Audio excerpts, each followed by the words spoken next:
ദൈവത്തിൻ്റെ അതിപരിശുദ്ധ നാമം മഹത്വപ്പെടുമാറാകട്ടെ. നമ്മളിന്ന് വായിക്കുന്നത് വിശുദ്ധ ലൂക്കോസിൻ്റെ സുവിശേഷം 1 അധ്യായം 59 മുതൽ 63 വരെയുള്ള വാക്യങ്ങൾ.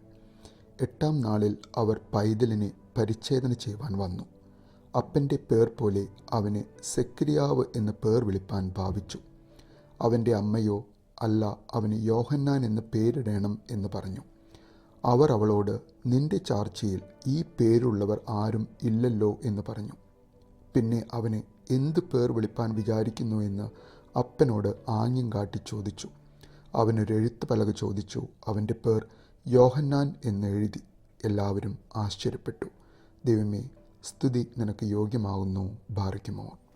കുഞ്ഞ് പൈതൽ ജനിച്ചതിന് ശേഷം 8-ാം നാളിൽ ആ പൈതലുമായി സക്കറിയ പുരോഹിതനും ആ വൃദ്ധയായ എലിസബത്തും പരിച്ഛേദന ചെയ്യുവാൻ ഉള്ള ആ ഒരു ദിവസത്തിൽ അവരുടെ ബന്ധുമിത്രാദികൾ ആ ഒരു ചടങ്ങിനായി അവിടെ വന്ന സമയം, നമുക്കറിയാം, ഇസ്രായേൽ ജനത ദൈവവുമായുള്ള ഉടമ്പടിയുടെ ഒരു അടയാളമായിട്ടാണ് ആൺകുഞ്ഞുങ്ങളെ പരിച്ഛേദന ചെയ്യുന്നത്. ഒരു ആൺകുട്ടി ജനിച്ചാൽ അവൻ ഒരു പുരുഷനായി ദൈവത്തിൻ്റെ സമൂഹത്തിൽ അംഗമാകുന്നു എന്നതിനുള്ള ഒരു വലിയ അടയാളം. ഇന്ന് നാം ഓരോരുത്തരും ക്രിസ്തുവിൽ മാമോദിസയിലൂടെ പരിച്ഛേദന പൂർത്തീകരിച്ചവരാണ്. വിശുദ്ധ പൗലോസ്ലീഹ കൊലോസ്യർക്ക് എഴുതിയ ലേഖനം 2-ാം അധ്യായം 10 മുതലുള്ള വാക്യങ്ങളിൽ നമ്മൾ ഇങ്ങനെ വായിക്കുന്നുണ്ട്. എല്ലാ ആധിപത്യങ്ങളുടെയും എല്ലാ അധികാരങ്ങളുടെയും ശിരസ്സായ ക്രിസ്തുവിൽ നിങ്ങളും പരിച്ഛേദനം സ്വീകരിച്ചിരിക്കുന്നു. കൈകളാൽ നിർവഹിക്കപ്പെടുന്ന പരിച്ഛേദനയല്ല, ജ്ഞാന സ്നാനം, മാമോദീസ വഴി നമ്മൾ ഓരോരുത്തരും ക്രിസ്തുവിൽ ആകുകയും അവനെ മരിച്ചവരിൽ നിന്നും ഉയർപ്പിച്ച ദൈവത്തിൻ്റെ ശക്തിയാൽ ആ ദൈവത്തിലുള്ള വിശ്വാസത്തിൽ നസ്രായൻ്റെ കൂടെ നാം ഓരോരുത്തരും ഉയർത്തെഴുന്നേൽക്കുകയും ചെയ്യും എന്ന പുതിയ നിയമത്തിലെ ഉടമ്പടി.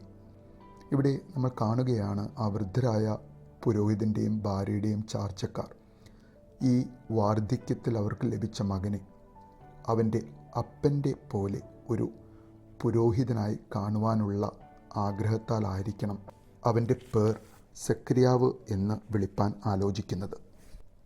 എന്നാൽ ദൈവദൂതൻ്റെ ദർശനമുണ്ടായ തൻ്റെ ഭർത്താവിനോട് ദൂതൻ ആവശ്യപ്പെട്ട ആ നാമം, യോഹന്നാൻ എന്ന നാമം, ആ അമ്മ തൻ്റെ ഭർത്താവിൻ്റെ നിശബ്ദതയിൽ ഒരു അപ്പൻ്റെ കർമ്മം, ഒരു മകനെ ആദ്യമായി പേർ ചൊല്ലി വിളിക്കുവാനുള്ള ഭാഗ്യമില്ലാതെ പോയ തൻ്റെ ഭർത്താവിന് വേണ്ടി ആ അമ്മ അവിടെ കൂടി വന്ന തൻ്റെ ചാർച്ചക്കാരോട് ആദ്യമായി ആ പൈതലിൻ്റെ പേർ, നസ്രായൻ്റെ മുന്നോട്ടക്കാരനായ ആ പൈതലിനെ യോഹന്നാൻ എന്ന് പേർ വിളിക്കണം എന്ന് ആ അമ്മ പറയുകയാണ്.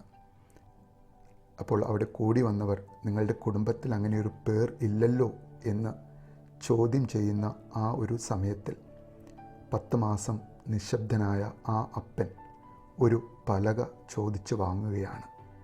അതിൽ ആ വൃദ്ധനായ പുരോഹിതൻ താൻ ദൈവദൂതനാൽ കേട്ട ആ നാമം, യോഹന്നാൻ എന്ന നാമം, ആ പലകയിൽ എഴുതുകയാണ്. നമുക്കറിയാം, ദൈവത്തിൻ്റെ കൃപ, ഗ്രേസ് ഓഫ് ഗോഡ് എന്ന അർത്ഥം വരുന്ന ആ നാമം, അത് ഒരു പ്രത്യേക ദൗത്യത്തിനായി ദൈവം അയക്കുന്ന പൈതലിന് ദൈവം കൊടുത്ത ഒരു നാമമാണ് ഈ ദൈവത്തിൻ്റെ കൃപ എന്ന ആ അർത്ഥം വരുന്ന യോഹന്നാൻ എന്ന നാമം.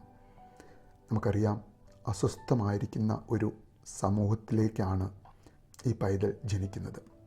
ആ അസ്വസ്ഥമായിരിക്കുന്ന ഒരു സമൂഹത്തോട് യോഹന്നാൻ സ്നാപകൻ പറയുകയാണ്, എന്നെ നോക്കാതെ എന്നേക്കാൾ വലിയവനായ നസ്രായനെ നോക്കുവാൻ.